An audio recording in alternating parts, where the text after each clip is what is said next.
Good day everyone, Brad here with my third alternate build of the Creator Icons pickup truck. This is the Ferrari Daytona SP3. So I'm going to show you some of the features that this one can do. It has a lot of stuff and some parts that are a little bit fragile, so let's take a look. Alright, here we are with the Ferrari Daytona SP3. This one was a ton of fun to make, and you'll see I have a chimney back here, kind of for a size comparison, because I wanted to show you that this car is pretty wide. I believe it might be the same width as the Diablo that I made. I can't really tell because I use the same pickup truck, keep taking it apart and making new stuff. So I'm going to go front to back here and show you some of the features. One thing I'd like to point out is this is kind of clipped on there where the headlights are, and they hang down slightly. I haven't had any issues, but I could see that being potentially fragile.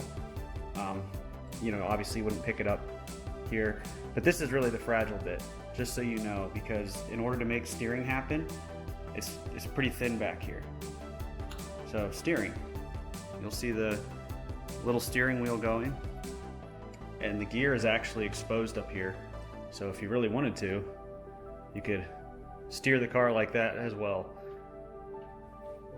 Now the butterfly doors were the trickiest part. I kind of used the scissor doors that I made and then have it so it bends right here. The way these doors work is you have to pull out and up together, and it bends.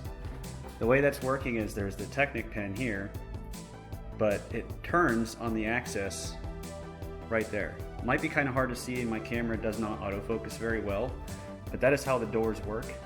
And when putting them down, I would recommend pushing this part, holding it, and then you can easily just push it in and down. Same with the other side.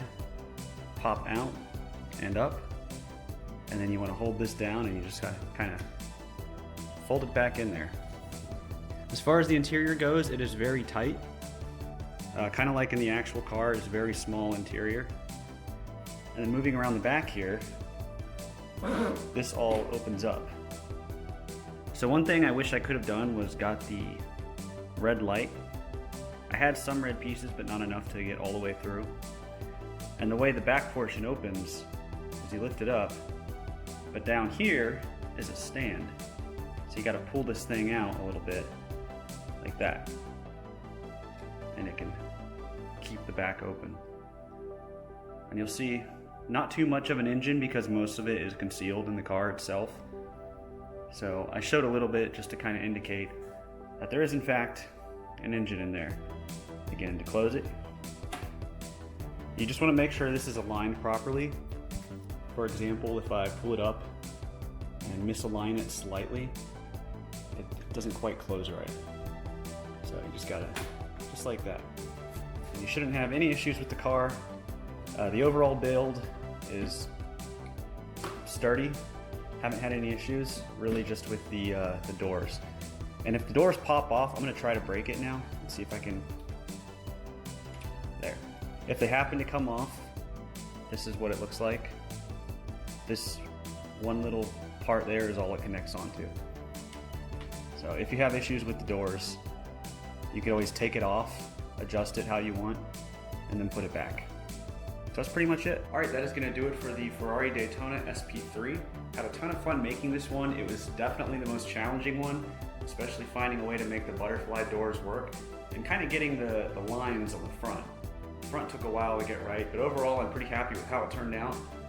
So that is gonna do it for this. If you have any questions about the instructions, if you buy them, I'll have them available in the link down below. Please let me know if there's anything wrong, any issues, and I'll try to help you as best I can. So that is gonna do it. Thank you all for watching, and I will see you next time.